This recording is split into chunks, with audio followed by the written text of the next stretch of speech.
All right. So what were your first jobs? I used to work for my dad down at his office, and we had a family business with Uncle Harry and Cousin Bob and our dad, and so I mostly did clerical work and assisted the bookkeeper. We each had a chance to do this when we got to a certain age. And then I got a real job at a cookie factory. And my mom told me that I had to save X amount of money and then I could have the rest of the summer to myself. So my sister had worked at this cookie factory, but I don't think she lasted more than one day. It's kind of strenuous work.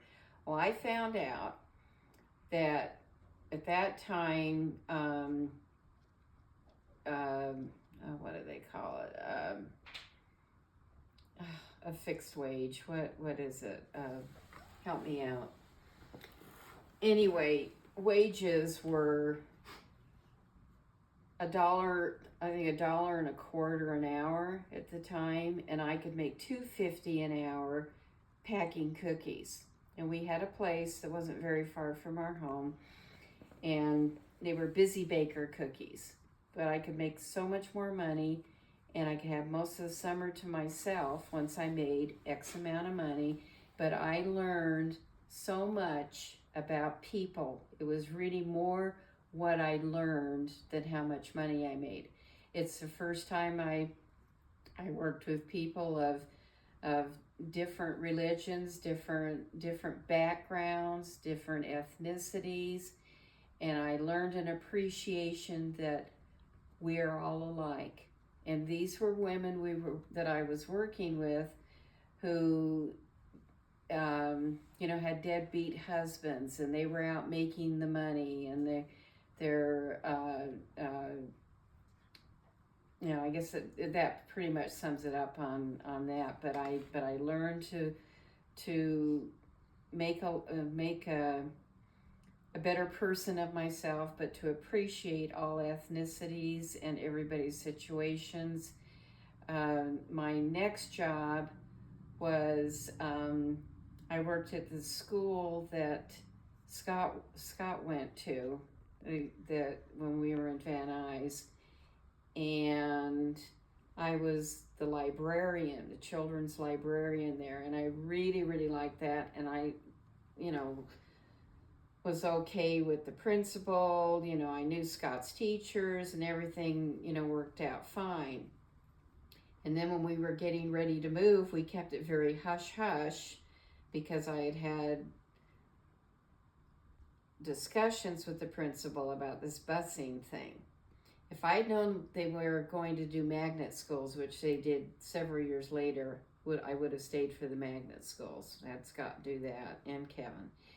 So we were starting to look at homes, and we were looking, in the Valencia area. And when we told Kevin, if we're late, just sit on the bench in the office. And so when I went in to pick him up, the principal says, Elaine, I need to talk to you. And then she says, oh, I understand you're moving to Valencia. And I said, yes. And so then we had our usual argument over LA City schools, busing, versus, new school districts up north. She says, well, just tell us what day and we'll have the boys' records ready. So Kevin had these long legs, and he had been kind of just, so anyway, when we got out in the car, I said, what did you tell Mrs. Carmark? Told her we were moving to Newhall, the little 5-year-old. So, but anyway, we moved up there, and then it came at a time where we decided that we did need to make this move. And see, we had made, I'm starting to get a little bit tired now. But anyway, so I decided to find a job. No, I got a job before then. Todd hired me to come down and work in an office down by Dodger Stadium. and to kind of be the one that would help with payroll, um, the receptionist desk, help with the vice president, and this was somebody who was in our ward.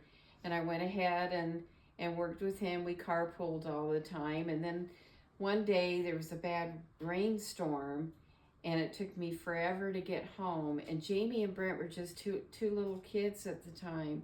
They were like 1 and 2.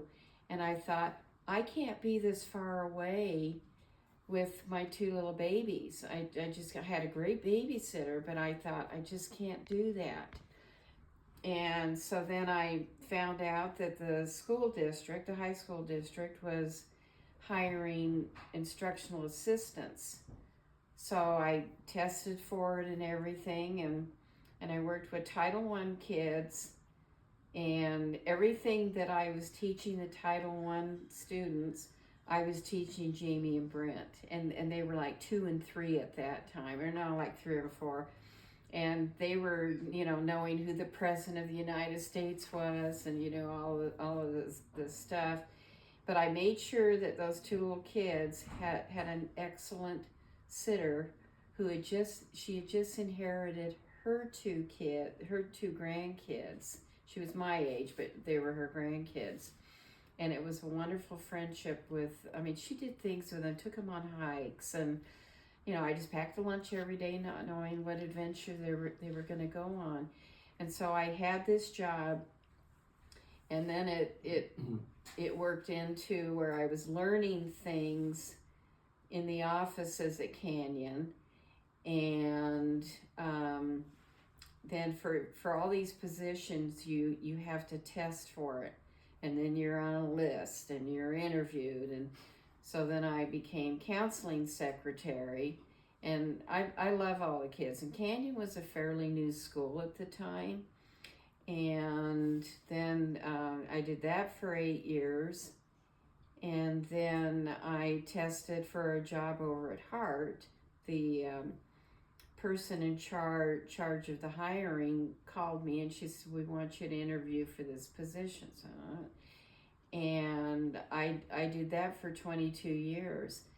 Kids went to the same school where I was, and I learned a lot about education, and that helped me with because I did a lot of stuff with administrators and stuff like Jamie's doing now with athletics and stuff like that. I was into all of that, and Scott had graduated.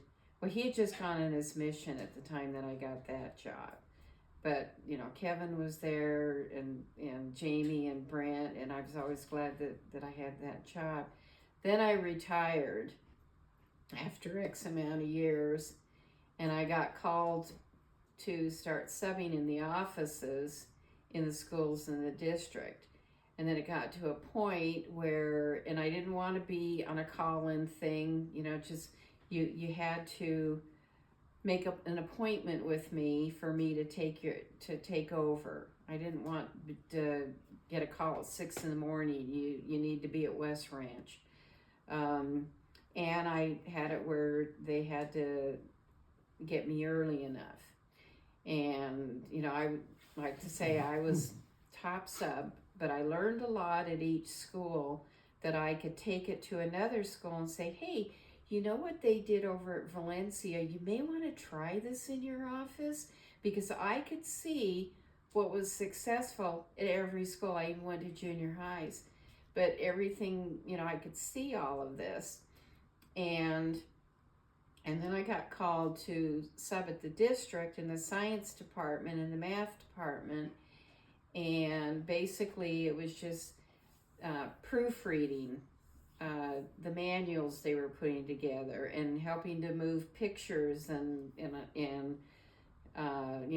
we had gone another step with computers. And I thought, well, this is something that I would rather do than be on call for the other things. And so then up until a year ago, I worked in the science department.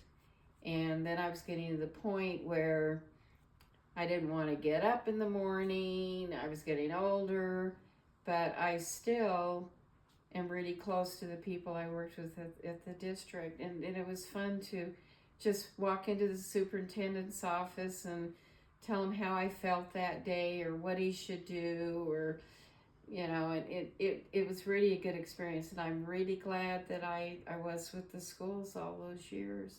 Those are my jobs. How about you, Bob? I think it was like 1962, and coincidence, I got a job at a Mother's Cookies, and I was making $1.63 an hour. I was making more at Busy Baker. There we go. And and I remember that. I said, "Hey, pay for my gas for my car," and then of course I graduated and went to school and stuff. And the next job I had during the summer in '63 was working at a men's shop, Rogers Men's Shop, and I would, I could sell clothes. I had to give all the commission to somebody else, which was fine. I got free clothes. It didn't bother me too much. And then after we got married, then excuse me, you were a model for Rogers? I was a model. Yeah, they took pictures of me and sent to New York City, thinking I'd become a big model star. And then they sent the thing back to the men's shop and said, well, he's good looking enough, I guess, but he's just too stocky. We need somebody who's slender, more of the not so much muscle type guy. So I did that, and then when I got married, I worked at the same factory, and I was guy that hauled all the dough in the big trolleys and put the dough in the machines to make the cookies and stuff. And then I got around from that and started, putting on pallets to ship out, and stuff like that. They wanted me to stay and be a baker, and I said, no, thank you. I see how hard you guys work. I don't want to work that hard. Well, that's when it was in between, when off season. Off season. Because we were already married at that time, yeah. Playing baseball, and then if you wanted to call a job, I didn't really call it a job. I was just volunteering. It was helping coach the freshman baseball team at BYU. And the coach, it was Gary Pullins, was actually one of my roommates on the road, and he wanted me to go with him to that time I think it was Utah Technical College, and started up, and I said, well, there's not much money in this. I think I'll come back home. And then after my baseball career was over, I got a job working for Save on Drugs. I was a receiving clerk, and then I was a stockman, then cashier, and worked my way up to becoming a manager for 47 years. And during that time, I learned a little bit about people, different, how they act, how they talk, how they get along with each other. Because when you're a manager of a drugstore, you got maybe 26 different personalities. Each one's got to be handled differently, and you got to do that. And then, it was enjoyable with hard work, a lot of hours that I put in, and stuff. And I can remember at the time, as far as you were talking about prices, I can remember gas was 25 cents a gallon. As a matter of fact, it was at Shell or gas company, and milk was 5 cents a gallon. So things were cheaper. Not than 5 cents a gallon. Well, 5. Yeah, a lot less than it is now. Yeah, I can remember that, and food was cheaper then. Everything was cheaper. I remember buying a pair of shoes, loafers. They were white shoes, white loafers with black and orange flames and a lightning bolt on the side. They were like $10, So you can see how prices have gone up in the last 40 or 50 years a lot. But basically that was it. I just stuck with Save On and CBS for 47 years. Then after that, I think, okay, I'm done retired. Of course, Jimmy got married, had Emmy, and then Elaine was saying, said, well, who's going to take care of Emmy while you're working? Of course, they looked at me. So my last day was 2016, July 30th. It was on a Saturday. I turned my keys in, and that was it. And then I started taking Emily to school ever since. So it's been for the last, 7 or 8 years. which Yeah. I enjoy. She had a babysitter in between. Well, that's when he was still working at Save-On or CVS. Yeah, so you know, I enjoy it. You know, pick her up, take her to taekwondo, different places. So we kind of had a special relationship, her and I. So, but basically, that's all I've done. I didn't quite have different skills that Elaine has, different schools and stuff. I just stuck with that one job. I wanted to give it up and become a salesman, but it wouldn't have worked out for me either. I did have an opportunity to become a police officer in Salt Lake City, but I didn't picture myself as a police officer at all. So I just stuck with what I was doing, and that's basically it. You know, you were talking about inflation. One nightmare in one of our lives dealing with inflation and gas prices and everything was in the mid-70s when they had the gasoline crisis, the long lines.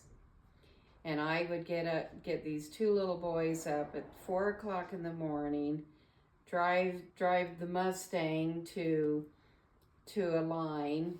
We'd play games in the car. We would eat breakfast in the car as we're waiting like 2.5 to 3 hours to fill up our car for gas. And then that would be his car, and then I had a big old station wagon, so it was twice a week that I had to get these little boys up, but it was an experience. I know Kevin doesn't remember it, but Scott vaguely remembers it. And I was I can't remember, I told Alyssa today, I said, as long as I don't have to wait in gas lines ever again.